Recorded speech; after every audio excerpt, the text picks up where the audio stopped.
அனைவருக்கும் எனது அன்பான வணக்கங்கள். இன்றைக்கு வந்து பூண்டு பொடி எப்படி பண்ணுறதுன்னு பார்க்கலாங்க. இது வந்து ரொம்பவே டேஸ்ட்டாக இருக்கும், வேறு லெவலில் இருக்கும்.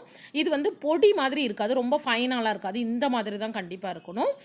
இதுக்கு வந்து நம்ம பருப்பு, கடலைப்பருப்பு, உளுந்தம்பருப்பு அந்த மாதிரி பருப்பு வகைகள் எதுவுமே சேர்க்க போகிறது கிடையாது. இதோட டேஸ்ட் வந்து சும்மா இட்லி பொடியெல்லாம் ஒன்றுமே கிடையாது. இதுக்கு முன்னாடி அவ்வளோ ஒரு சுவையில் இருக்குங்க, ரொம்பவே டேஸ்ட்டாக இருக்கும்.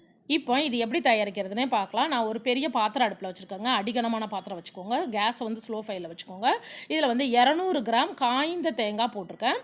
நீங்கள் வந்து உங்களுக்கு இந்த காஞ்ச தேங்காய் கிடைக்கல அப்படின்னா நீங்கள் நார்மல் தேங்காவை மொட்டை மாடி வெயிலில் நல்லா காய வச்சு எடுத்துகிட்டு இந்த மாதிரி சின்ன சின்னதாக கட் பண்ணிவிட்டு இந்த மாதிரி நல்லா வறுத்து எடுத்துக்கிடலாம். ஆயில் எதுவும் ஊற்றணும்னு அவசியம் இல்லை. 200 கிராம் காய்ந்த தேங்காய் பயன்படுத்தியிருக்கிறேன். அதே அளவு 200 கிராம் நிலக்கடலை யூஸ் பண்ணிக்கோங்க. நிலக்கடலையும் நல்லா வறுத்து எடுத்துக்கோங்க. ஈரப்பதம் எதுவுமே இருக்கக்கூடாது.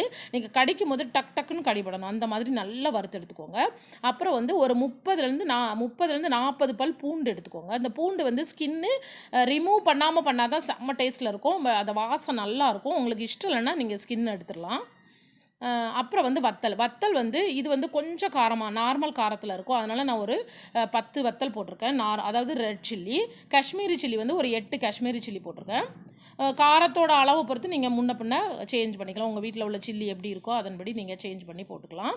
அப்புறம் வந்து ஒரே ஒரு டேபிள் ஸ்பூன் அளவுக்கு வந்து கொத்தமல்லி போட்டுக்கோங்க. இதையும் நல்லா வறுத்து எடுத்துக்கோங்க. எல்லாமே நல்லா வறுத்து எடுத்துக்கோங்க.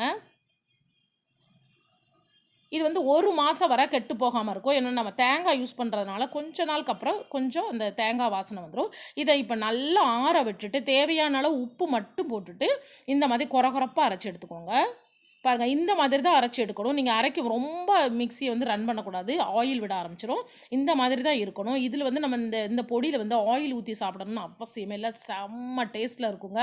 ரைஸில் கொஞ்சமாக கீ விட்டு இதை அப்படியே தூவி சாப்பிட்டிங்கன்னா சாப்பிட்டுக்கிட்டே இருப்பீங்க. சப்பாத்திலையும் லைட்டாக கீ அப்ளை பண்ணிவிட்டு இதை லைட்டாக தூவிட்டு ரோல் பண்ணி சாப்பிட்டிங்கன்னா ஹெவன், அப்படி ஒரு டேஸ்ட்டில் இருக்கும். இட்லி கூட தோசை கூட செம்ம சூப்பராக இருக்கும். கண்டிப்பாக ட்ரை பண்ணுங்கள். தேங்க்யூ ஃபார் வாட்சிங்.